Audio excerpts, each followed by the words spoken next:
Drop it.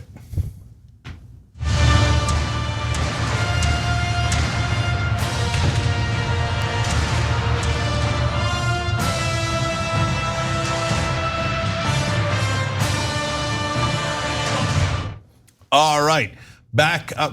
I do that like half the time. Welcome to the Young Turks. We're back from yesterday. Well, we are. Cenk, Uygur, John, Iadarola, Farron cousins. Farron's, of course, with the Ring of Fire, and also Farron balanced. and of course, John's with Damage Report. All right, guys, hell of a show for you guys today. Joe Biden did something pretty good, 2% good, 10% good. We'll talk about it. Republicans have done many bad things. Charlie Kirk with a crazed attack on Michelle Obama and others. He took a position that a majority of the country agrees with and turned it into a disaster. Okay, so all that being said, John. Charlie Kirk messed up. He should have just tweeted that and he could have made $30,000 from Elon Musk. Yeah, it's another story that's later in the program. We'll talk about that later. Okay, for now though, let's talk about something really important. Student debt cancellation is back and it's bigger than ever, and roughly half of that sentence was true. Now, Biden did announce that they are doing something, specifically wiping out $39 billion worth of student loan debt for about 804,000 borrowers. Those are both obviously large numbers, and if you don't put them in context, the full severity of the problem, they sound objectively good. We are gonna put them in context, but no, this is what he's doing. It's gonna be very helpful. We've already, earlier in the day, we're getting comments from people about how that's going to affect their debt, finally free them from that burden. And there's some other good details here as well, especially that unlike the prior rounds of student debt cancellation, you are not gonna have to go through any kind of application process to qualify for this. If you do qualify, your debts will be automatically discharged. This is basically like a ramping up an extension of previously existing income-driven repayment plans that can result in your debt being forgiven that were only really like there technically. It didn't actually work that way for the vast majority of people. The system was set up to not work. This is patching that so that people will actually be able to qualify. And I wanna give you just a few more details, including a statement from the Secretary of Education, Miguel Cardona, who said, for far too long, borrowers fell through the cracks of a broken system that failed to keep accurate track of their progress towards forgiveness. And so they said now they're going to take like partial payments that you might do. Those will now count. There's a variety of different ways that they're going to sort of juice the numbers to make sure that more people qualify for the forgiveness. They say that they're addressing historic failures in which qualifying payments under those plans should have brought borrowers closer to qualifying for debt forgiveness, but were not actually properly accounted for. There are some other details of things they're going to do beyond just this announcement, but this is what we've got as of today. Yeah, so this leaves us in the usual conundrum, which is you want to give credit to them for doing this. Over 800,000 people affected. That's no joke. That's a lot of good people that are going to be very relieved today. So thank you, Joe Biden. Credit where credit is due. Now, but I have to give you context, and the context is there's $37 billion of loans that are outstanding. So this is about 2%, 37 million people affected. So it's about 2% of the people that are getting relief. So now, they haven't done it too badly in this case, right? But in a lot of cases, mainstream media will say historic, the greatest thing ever, the whole thing is solved, mission accomplished, let's move on. In this case, the articles that I read were more balanced, right? So I wanna say credit for the 2%, but I really would love to address the other 98%. Now, to be again more fairness to Joe Biden, he has also done things in the past that have addressed about 3.4 million other people out of a total sample then of about 40 million. And so that's actually not 2%, that gets close to 10%, which is like that's the number I keep telling you, between 5 and 15% is what Democratic administrations do of their promises, very consistently. And so, and here we are again at this point. And I like that he did the other ones too, but man, I'd love the other 90%. So that's your truthful reporting that no one will like, because the moderate Democrats will scream, oh, it's never good enough for you progressives. Oh, yeah, we give you 2% and you want the other 98. And progressives will say, oh, you're helping Joe Biden by pretending this is real when it's nothing counts, et cetera. I mean, both sides constantly. And the right wing's like, helping students, we despise students. They're not even billionaires, right? So the truth doesn't make anyone happy, but nevertheless, it's still the truth. So Farron. I think that's the best way to put that is no matter what you say about this, you're gonna make 98% of everybody else mad with your statement. But you're absolutely right. Like, listen, Biden had nothing to lose at this point to just go as big as humanly possible. And that's one of the things obviously that makes these, means testing and all of the other, smaller parts of it. That's what makes it so frustrating is he could have come out and said, listen, we're gonna forgive the student loan debt of just one person. I'm gonna pick a random person in this country. I'm forgiving their student loan debt. And conservatives would still be up in arms over that. They would say this is ridiculous, you can't forgive the debt. So it could have been one person or it could have been everybody getting their debt forgiven, and Biden's gonna be targeted by these Republicans. So why not just go big? They're gonna challenge it no matter what you do. So try to give us as much as possible. And again, you wanna say this is great for the 800,000 people who are going to get this relief. They need it. It's going to change their lives, absolutely, no doubt about it. But there's also gonna be a lot of people right on that cusp, because again, this is income based, that aren't gonna get it. Yeah. And they're gonna be left out because they're just a few dollars away from being in the same kind of financial dire straits as some of the other folks, wondering why not? Why suddenly, because I make $100 more a month than these people, am I not eligible? So you could have gone bigger, and that's the thing. You can always go bigger and then have it scaled down. But when you start with it already scaled down, that only leaves room to exclude more people as it moves forward. Yeah, I would say, Farron, if the students wanted the entirety of their debt to be canceled without conservatives having a problem with it, they should have had their student loan debt come in the form of PPP loans. Then it would have been fine. You could just wiped out the whole thing. Nobody would have a problem with it. But yeah, you're right. There are people who are not gonna make enough money to really have a secure economic existence, but just enough to not be able to cancel out their loans based on this. And also, even if they do get the forgiveness, remember, it's not like it's an instantaneous thing. They've been making payments for a literal decade. I don't want people to be burdened by student debt for 10 years. I don't want people to have to wait a decade to be able to buy a home or move to a new city or start a business or change jobs without being terrified what's gonna happen to you. I don't want people to be burdened by that literally at all. And I'll also remind people, as we're adding context, so you threw out some of the overall numbers. For context, it's not like Biden's plan was, that's it, no more student debt. He wasn't canceling all of the student debt. He was canceling a good chunk of it, a percentage, but it wasn't a radical extremist plan, and this is a tiny fraction of that.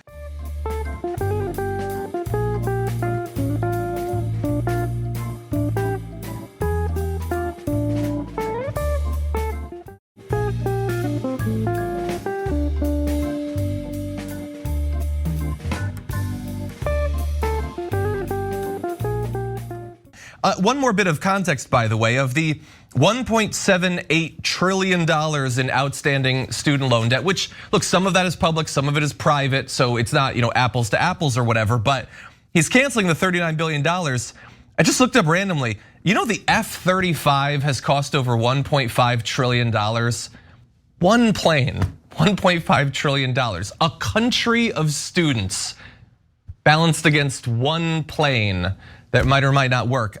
So it is frustrating. And look, they do have next steps that they're gonna take. They're gonna have a new income-driven repayment plan called the SAVE plan that they think is going to fit in a lot more students. And they also say, by the way, that they're gonna make student debt one of the cornerstones of the 2024 campaign, which you would assume would be accompanied with other plans. And you can guarantee that it'll be accompanied with proposals that if you put us back in power, we'll do something then. So maybe we will see more. Yeah, it's funny that you came to the same number. I did it through the math of how many people were affected and got to 2% for today's action. And John's numbers are about 1.78 trillion in debt, and 39 billion was relieved today, so that's 2.1%. Gets you the same 2% number, right? And so for a Democrat, 2% is 2% change is considered historic and miraculous. But anyways, like I said, when you put in the earlier stuff, it's about 10. Now, the point that John made about future stuff, I mean, there is that next proposal is pretty good. It doesn't really involve your debt. I would definitely go further, but it would reduce your payments in half for everyone and then wipe them out after you've paid for 10 years. That's good progress. A lot better, but not yet. Okay, so look, the way that they framed it, it seemed half believable because sometimes Democrats make promises. I go, there's no way they're gonna do that. Total marketing gimmick, 0% chance, right? No, the way that they explained this, the context made me think, they might even do that, okay? But then John dashed all my hopes when he made a great point just now saying they'll probably hold it till the election. And like, oh, you want it? You want it? Elect us again and we'll do another 2 to 10%. So with Democrats, you always believe it when you see it. Farron, last words. You know, while we're talking about things that they could do through the Department of Education with these loans, you know, if we're not gonna get to the point where we have debt-free college, which is what should exist, 100%, that should be where we're at. But if we can't get to that just yet, then the Department of Education actually has the authority to just say, okay, you know what? We're gonna cap interest rates on student loans at 0.5% forever. It'll never go more than that. You know what? We're gonna cap payments. You never pay more than $100 a month. And then we have, these programs where if you paid, solidly for X amount of years, at that point it's forgiven. They can do all sorts of little maneuvering through the department itself to make this burden lessened for millions and millions of people. And those are things that they haven't even discussed.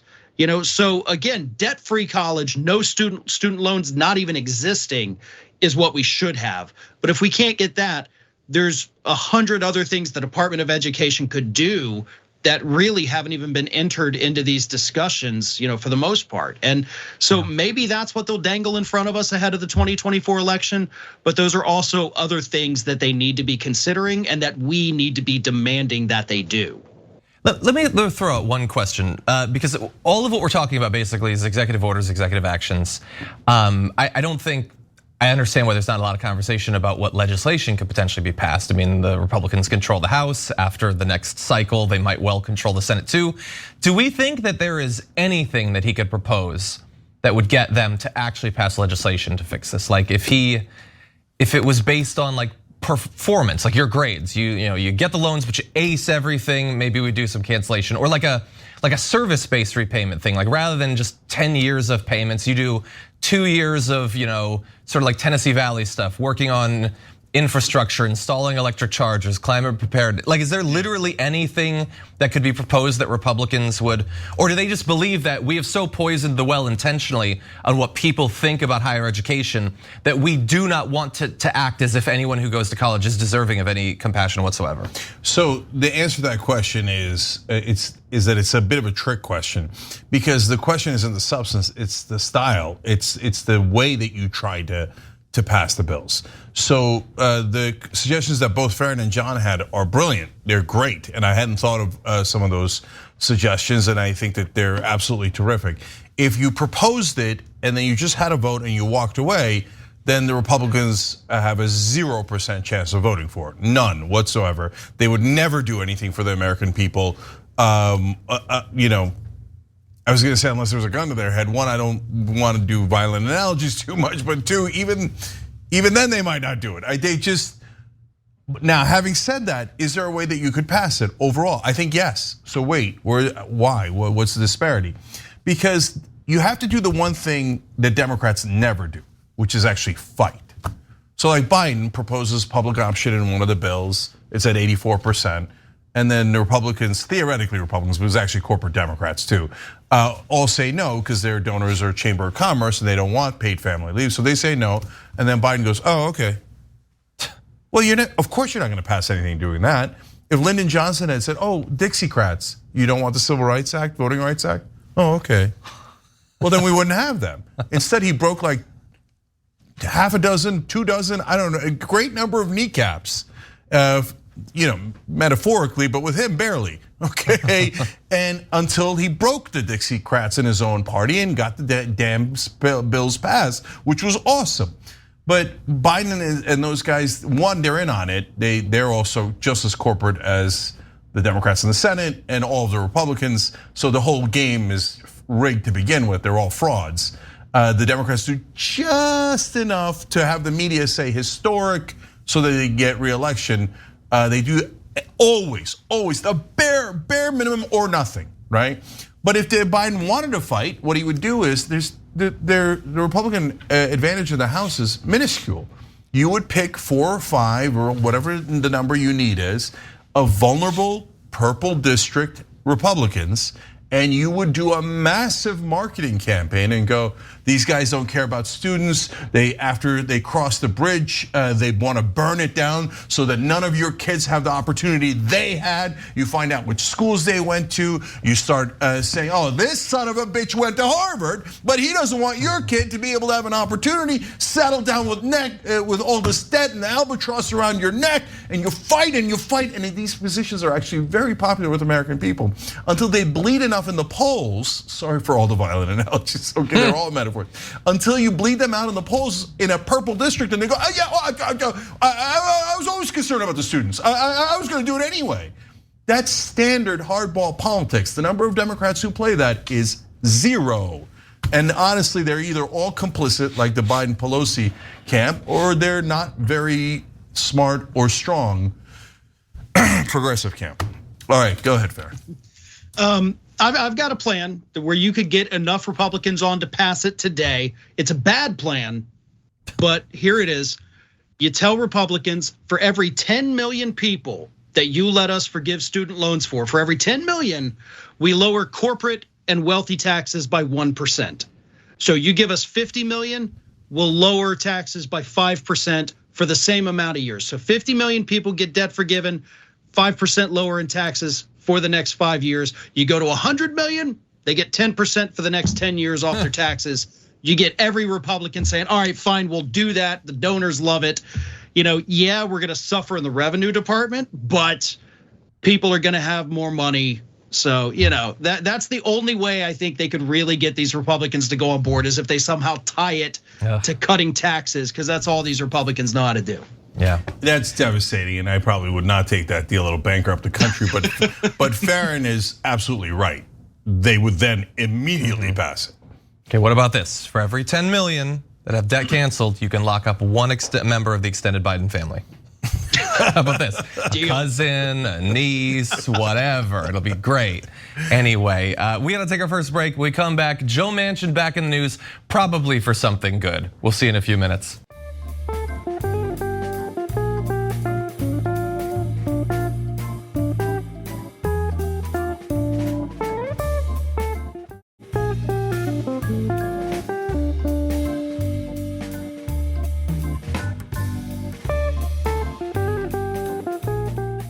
All right, back on TYT, Cenk, John, Farron, and Tom Myers, who's a new member.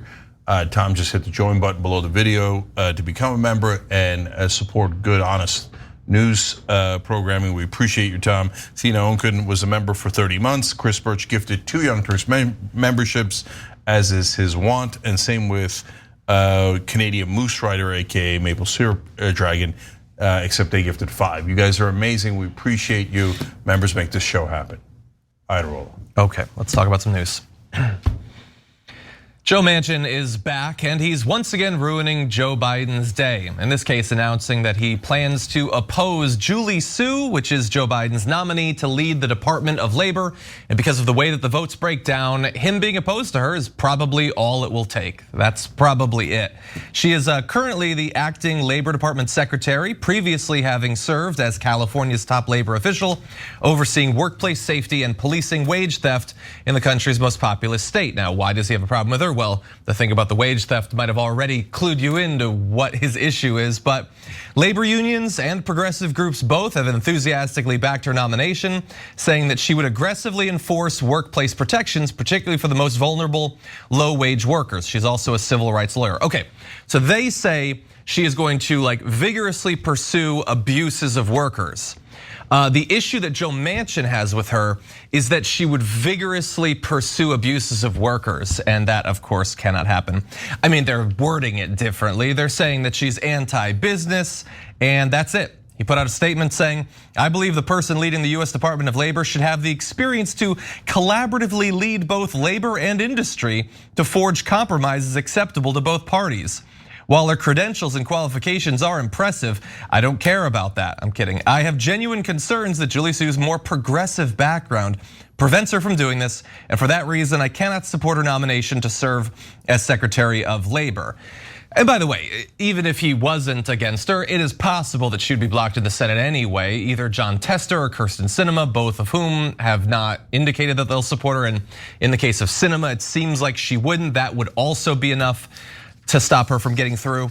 I do think it's funny the way that he worded it, though, that I think the Secretary of Labor should be a both sides-er, basically. You know, some labor stuff, but also industry stuff. Like, the head of the EPA isn't supposed to be spending half their time working for the oil companies. That's not how it works. The entire rest of the government is there to advance the interests of business. Can't we have one department, one secretary that spends the majority of their time thinking about issues affecting workers? Apparently not. Yeah, so first of all, I'm a business owner. So do I think labor and business interests should be balanced? Yes. Are they balanced currently today in government? No, they are not. Who has the advantage? Business owners by about an order of 200 times more than labor. They have massive advantages, including having purchased almost all of the senators, including Joe Manchin. And by the way, I got news for you. If it wasn't Manchin and Sinema, it would be 2 other Democratic senators. They all get bribed, and almost all of them get bribed. I'm sorry, campaign contributions. And they get some from labor. So Sherrod Brown, who gets bribed by labor, would the most would be like, oh, we're gonna fight for labor, right? And then all the other ones like Coons and Carper and tons of other Menendez, et cetera, who all get bribed by corporations will come back and go, no way, corporations, right? So this is all a game of bribery. At least Manchin is like almost admitting it. He's like, I think the Secretary of Labor shouldn't work for labor. I think they should also work for corporate interests. Wow, okay, what a twist in Washington. Okay, so the whole thing's totally corrupt. Now, what's the correct standard? I argued for it in my book, Justice is Coming, democratic capitalism. And so what I mean by that is, look, we should have capitalism. I believe in that, and I think a lot of people get mad at me for saying that. We could get it, that's a different conversation. But democracy, i.e. your representatives, your government, is supposed to check capitalism. They're not working for, like in what was supposed to happen in the Constitution and the American form of government and democracy is that your representatives are supposed to represent you and only you. So now that doesn't mean you obliterate business. I don't want you to do that. You want to have enough balance so that businesses can exist and that their employees can thrive. But you shouldn't be doing it on behalf of business. Remember, businesses are not humans. They're just legal fictions we created. If you say, hey, listen, I want to do it on behalf of the workers of that company and the overall community and the overall economy, okay, that makes sense. But guys, none of that is happening in Washington, none of it. Capitalism is not 1% checked by this incredibly crooked Senate and all of the government. So, okay, but there is one piece of good news here. She's the acting labor secretary. She's been previously confirmed by the Senate for another role. So they could keep her to the end of Biden's term and nobody's gonna do anything about it. And it looks like they're headed in that direction. I hope they don't bother trying to get another labor secretary. She seems like a very rare person in Congress that's actually doing something for you, or in government that's doing something for you. That's why Manchin hates her. So, President Biden, this is a super easy fix. Donald Trump had nothing but acting secretaries and nobody did anything about it. Just keep her in that position forever. And Joe Manchin's thinking of running against you. You already gave him the Mountain Valley Pipeline. What the hell else does he need? Tell him to go take a long walk off a short coal mine. Okay. John took the words right out of my mouth with, picking apart the words that Manchin used. And I do think it's important because we're talking about a pick for labor secretary. This is not somebody who's going to come out and immediately say, okay, guess what? We got a 4-day work week now. I'm decreeing it, 4-day work week, 6-hour days. Everybody gets mandatory paid overtime. That's not what they're gonna do. The secretary is basically there to say, listen, you can't take advantage of these people. You can't steal their wages. You can't not enact safety protocols that are gonna leave a factory worker, missing a hand or missing an arm. And when you do those things, we're going to investigate you and hold you liable. That is what the Secretary of Labor's job is supposed to be. So no, you should not have this camaraderie with corporations where you're rubbing elbows with them, and hobnobbing with these CEOs at these swanky dinners. Your position is to protect the people. And almost by definition of that, the corporations, the CEOs themselves, it's adversarial. And maybe it shouldn't be that way, but it has to be that way because we don't have anything functioning like that now. I mean, we're looking across the country, pardon me, as Republicans just dismantle labor laws at the state level. We've already had one teenager die working in an area where they should not have been working, but Republicans said, hey, let's put the kids back to work. Let's put them in the slaughterhouses. Let's put them in the meat lockers. They'll do fine. Nope, they're not. Yeah. That's why we have this department to begin with, because the corporations can't be trusted. They've proven that for decades and decades, if not well over 100 years in this country. They have proven they're not gonna do the right thing when we leave them to their own devices. And that's what this position was created to stop. Yeah, just to double down on what both of you guys are saying, the labor secretary is supposed to fight for labor, and you get to balance between labor and business.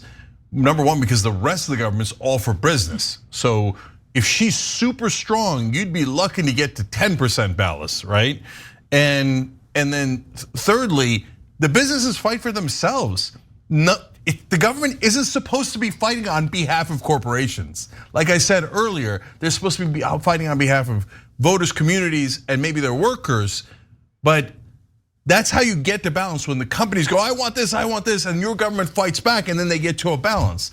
Instead, the government has joined them, and they're saying the labor secretary should also join them, so there should be no balance at all. That's what Manchin's actually saying. 100%. By the way, I agree that we can't expect that like the labor department or the labor secretary would come out and be like, boom, 4-day work week. But wouldn't it be nice to have one person in elected office say that we should be working towards that? Like that should be a goal? I feel like some people would support that. I feel like that might be popular. No.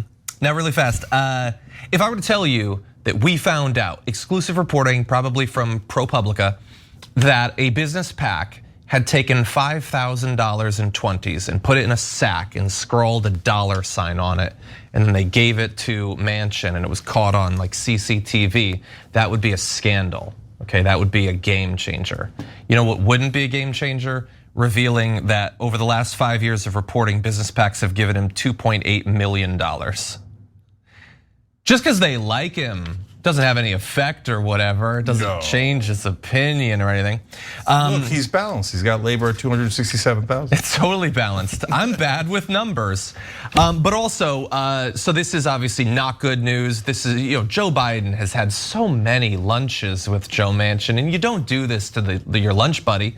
And also, as you point out, he's probably going to be running against him for the presidency. So I was happy to see that Biden is reacting strongly worded letter. He says the president's support for acting Secretary Sue is unwavering, and we hope Senator Manchin and Senator Sinema reconsider their position. Oh, that'll probably do the job. You hope they reconsider. Breaking news, Manchin has folded, Sue has been appointed. The hope worked, He's like, well, I am getting bribed millions of dollars by corporations. On the other hand, he hoped that I reconsider. So that seems very strong by Biden. He should have wished upon a star. He missed a great opportunity there.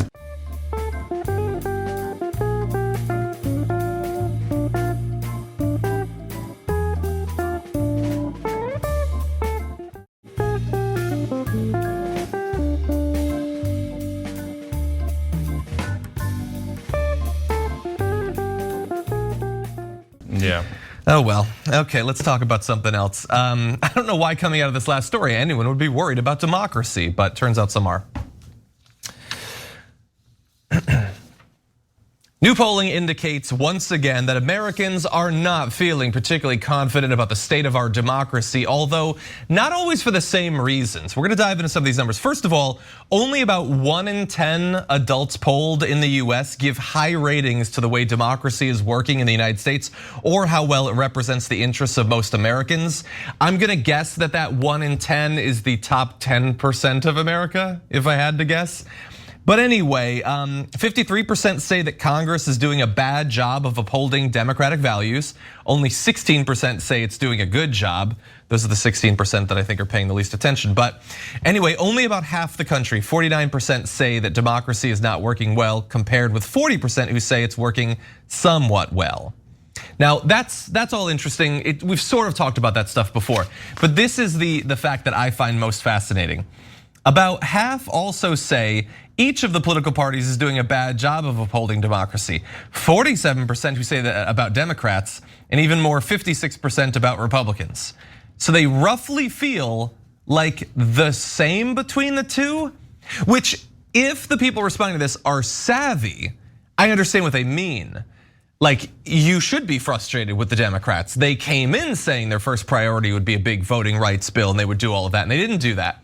But at least like the broad strokes that generally is what CNN and MSNBC would say, it does seem like the perception should be a little bit different. I mean, I don't think that both parties initiated coups in the last couple of years. I think it was just the one.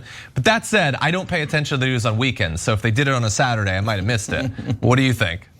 Yeah, so look, I'm torn in the same way that John is. On the one hand, of course Republicans are worse, not even close. They literally did a coup with fake electors. I'm not even talking about the riot on January 6th. I'm talking about they had a plan where they were gonna have fake electors, which they write in the emails. They use that phrase.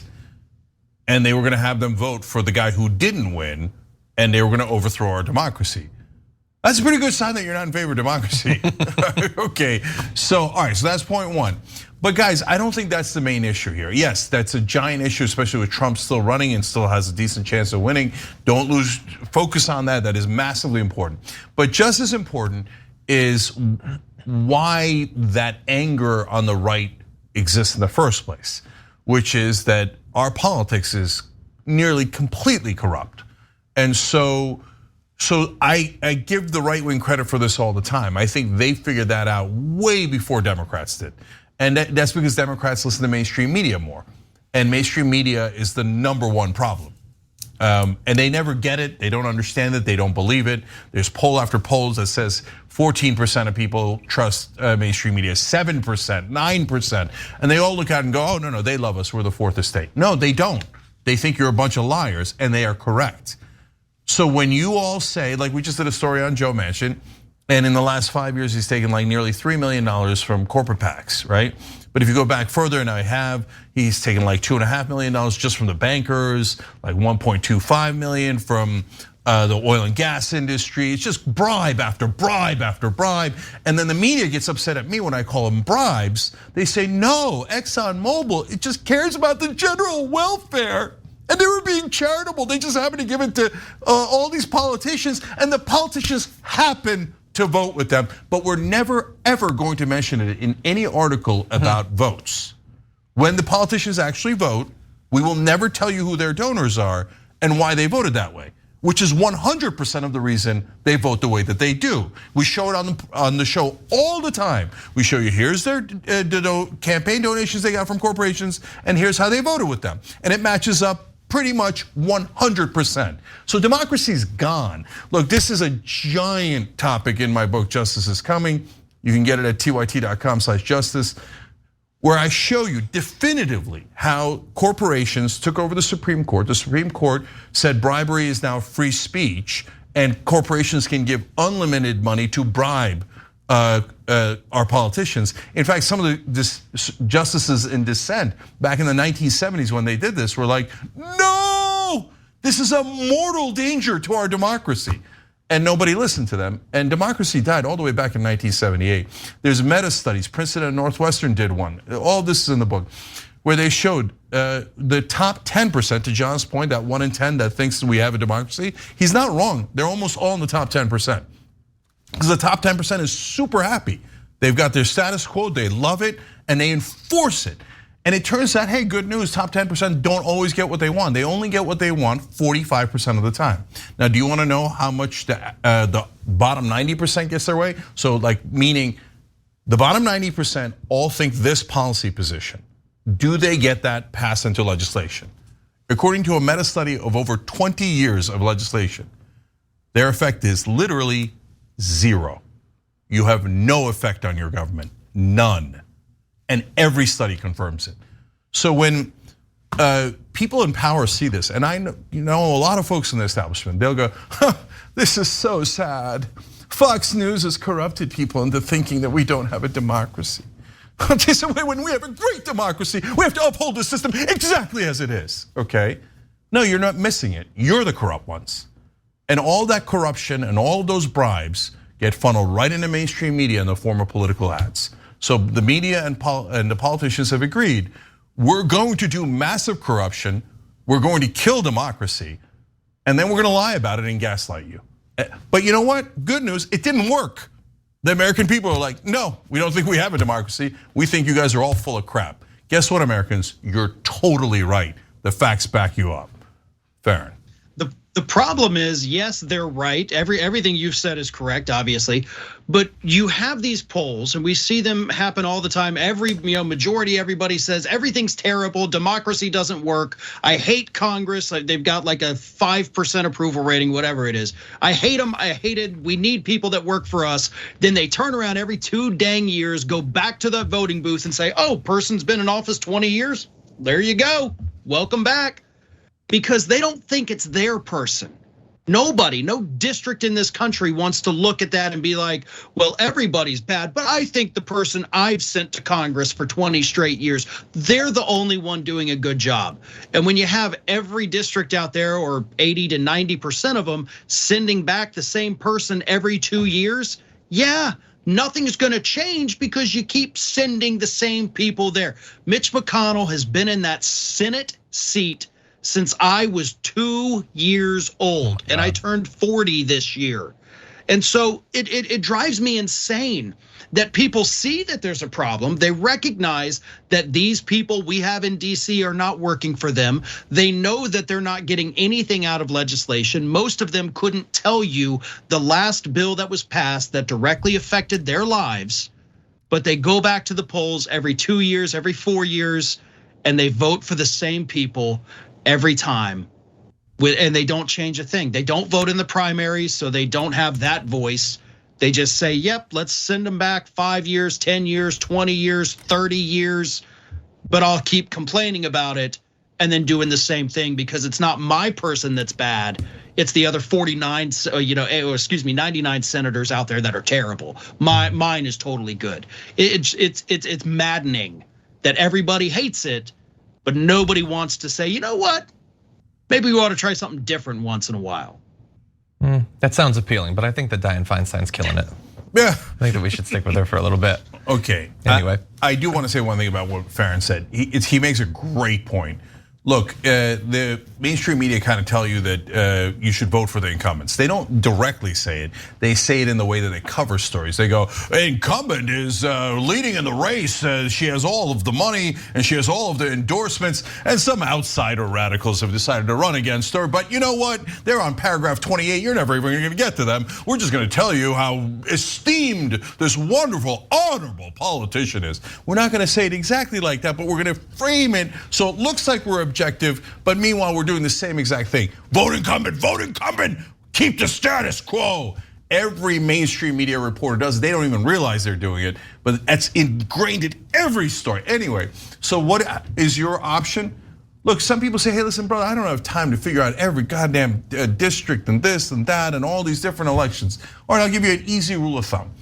So always vote in primaries. Primaries are in a lot of ways more important than general elections because primaries are where you can stop corruption. Because if you're a Republican, you're probably not going to vote for a Democrat in the general election. And if you're a Democrat, you're probably not going to vote for a Republican in the general election. But you could vote for new candidates in primaries within your party.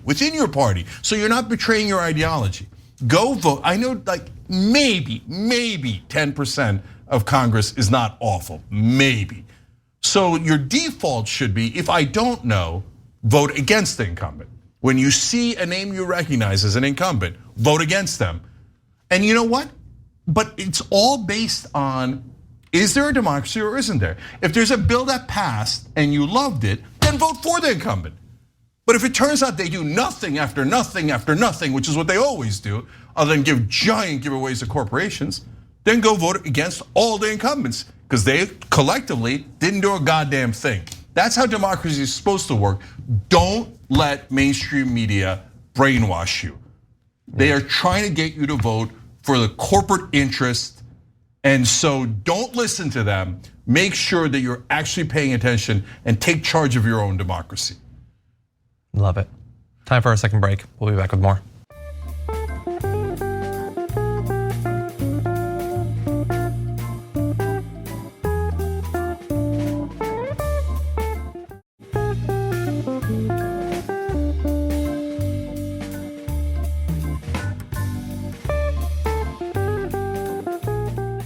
All right, back on TYT, Cenk, John, and Farron with you guys. Make sure you're checking out Ring of Fire. That's Farron's show, and Damage Report. That's John's show. Wonderful programs. Also with us is Teresa Aarons and Simon Margolis because they just became Young Turks members, and Young Turks members do this show with us. That's part of why we read your comments, and you help us keep this going. Especially Simon, who signed up at a little bit higher level. When you sign up at the higher levels, it helps us keep the membership at $4.99 for everyone. So there's lots of folks who could, that's the max they could do, and we want to make sure they still get it. We never raised our prices during inflation, so everyone who signs up at a higher level or upgrades, and you could do it from the join button too. We really appreciate you guys, and we appreciate that you could expand our community by doing that. All right, John. Okay, let's have a little bit of fun to close out this hour.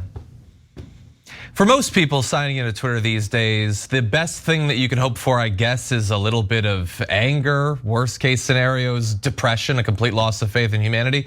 But that's not true for everyone. Some people logging into Twitter this week are finding a nice little boost. Specifically, right-wing posters that Elon Musk is obsessed with are finding checks.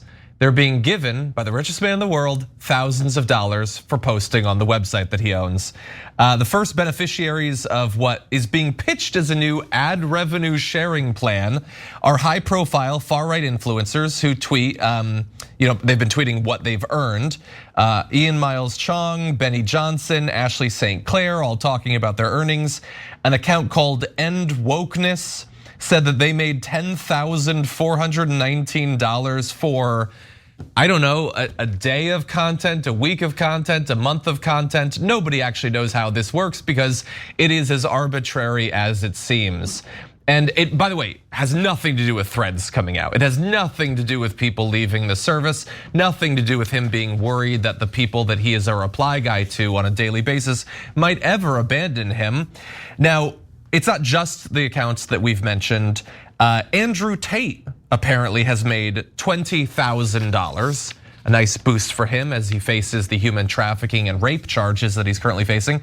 An account called DC Drano made $7,000 after he acknowledges previously being banned prior to Elon Musk taking over for spreading election denial lies. Now, not in response to this guy, but in response to a different one, another person I've never heard of before. Elon Musk says, "You're welcome." This is not in response to competitors. I announced we would do this in February. Sorry it took so long to roll out. It is only right that content creators are rewarded for their contributions.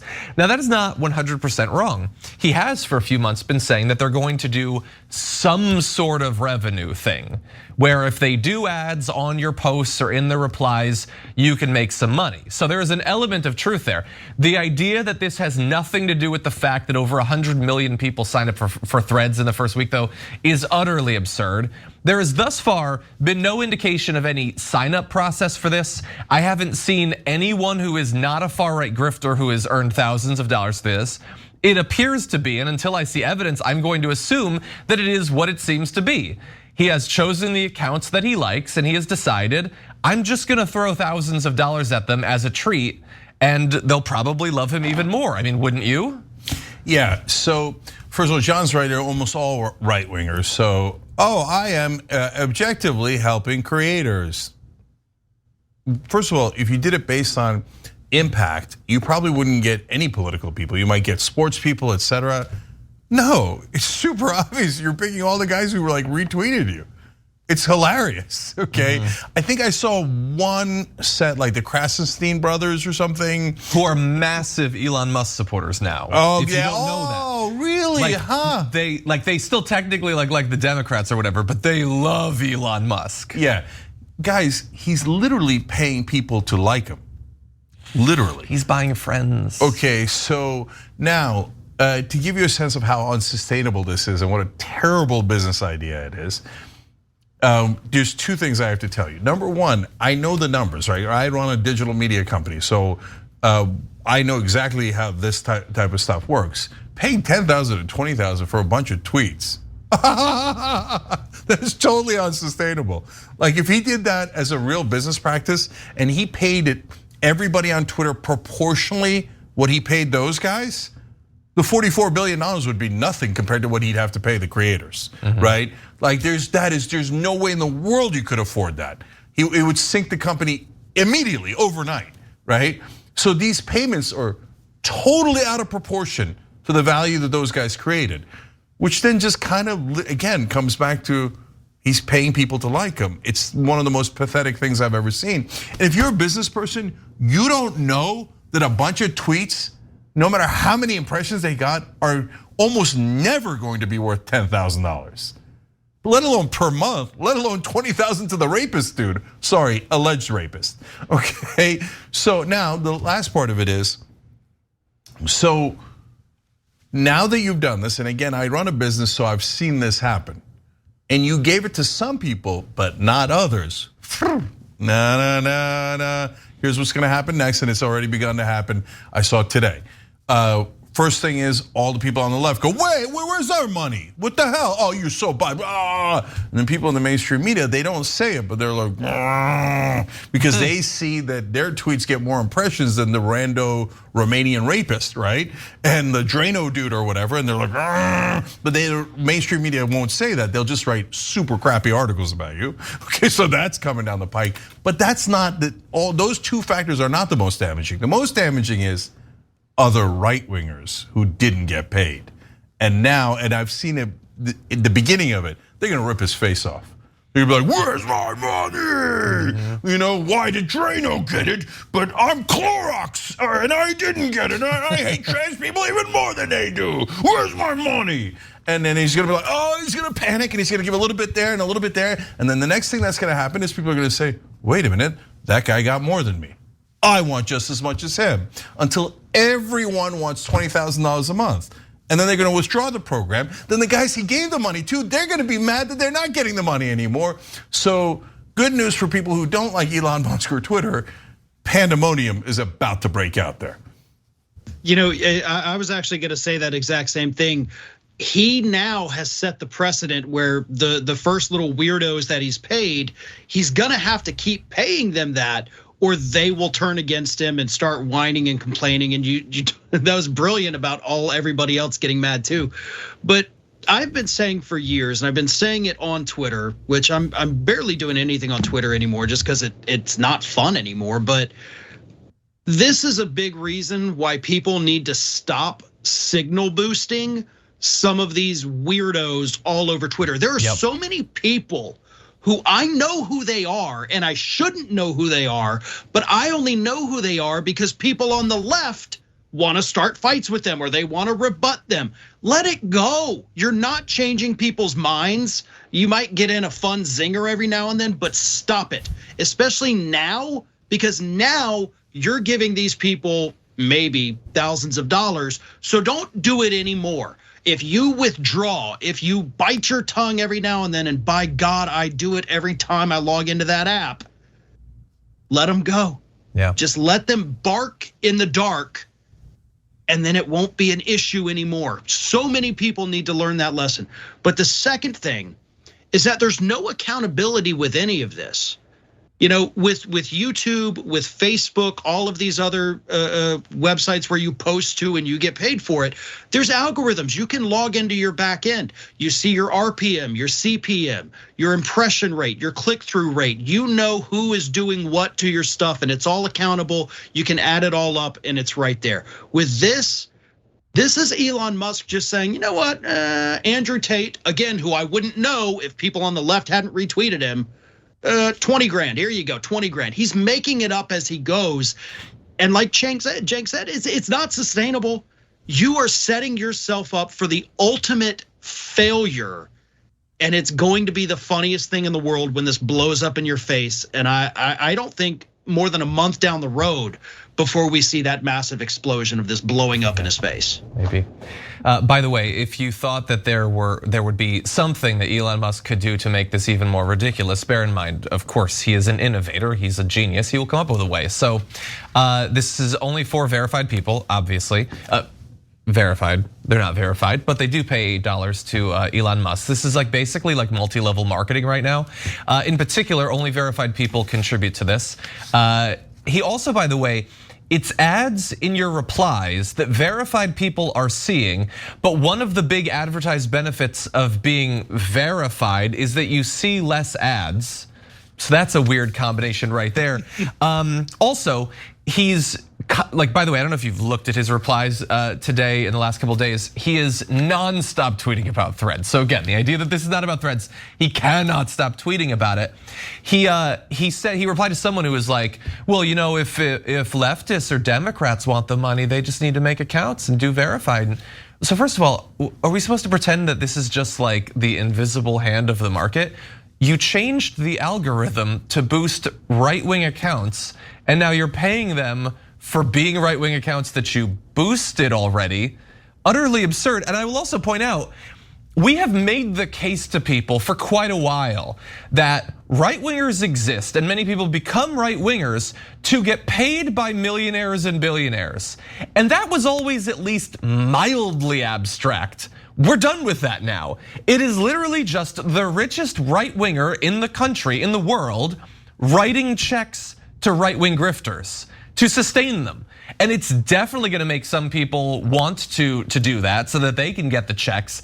It's now totally out in the open. They're bragging about it. The entire infrastructure, the entire right-wing economy that they've created. Yeah, so what's funny is that all these right-wing sites popped up, Parler, Grifter, whatever they are, right? True Social, obviously, Rumble. And Rumble, and none of them worked because it was just conservatives like ragging on people, but there was nobody else. Now, ironically, Musk is turning Twitter into True Social or Getter, the ones that didn't work. He spent $44 billion to turn it into a way crappier site or app that we know definitively is a bad business model. Like, the more he keeps going, the more it becomes stunning what a terrible businessman he is. Like, it's just, I've never seen anything like it. But, and look, Farron, you're brilliant, and like even just in this 1 hour and all the topics that we've discussed, you have a lot of great ideas, and you're totally right that he's making it up. I thought it was hilarious that he's like, we have a proprietary algorithm that has told us how much we should pay them. No, you don't. I know those numbers. Those numbers are not from a proprietary algorithm. You just picked them out of a hat. But having said all that, Farron, you've never been more wrong than your suggestion of just let it go. Like, people on Twitter are gonna let it go, okay? Nobody's gonna let it go on Twitter. Okay, by the way, I'm not even gonna let it go on Twitter. But in Farron, these days, all there are the clout wars. And everybody wants clout, and the way you get clout is you attack someone that has more followers than you have. Okay, that's the thing I just discovered. No, I disagree. I always try to avoid that drama, and it has worked for me with very minimal growth over a very long period of time. By the way, follow me on Threads. Well, and by the way, John, I don't have a Threads account yet, I don't think. So, John, as soon as I get on there, since you will have more followers than me, I'm gonna attack you. I can't wait. And I'm gonna ignore it based on what Farron said. See, there you go. And then I'm gonna keep on attacking you until I have more followers. Welcome to the Clout Wars. Okay, speaking of which, we're crazy out of time. Yeah, we are. You gotta go check out these guys because they're actually good guys. They have great programming, really smart. And you know what? Farron didn't like that I criticized We were them. fighting. Yeah, He didn't like it. He doesn't want to respond to the fighting. You know what he did? He did the same thing that he told us to, just log off. He ignored it, yeah. And he's touching grass right now. Seriously, check out Ring of Fire, Farron Cousins, great show, and check out Damage Report. We'll be right back.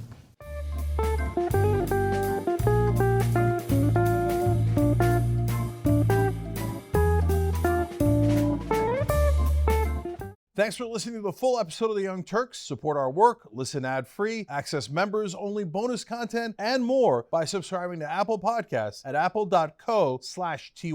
I'm your host, Cenk, and I'll see you soon.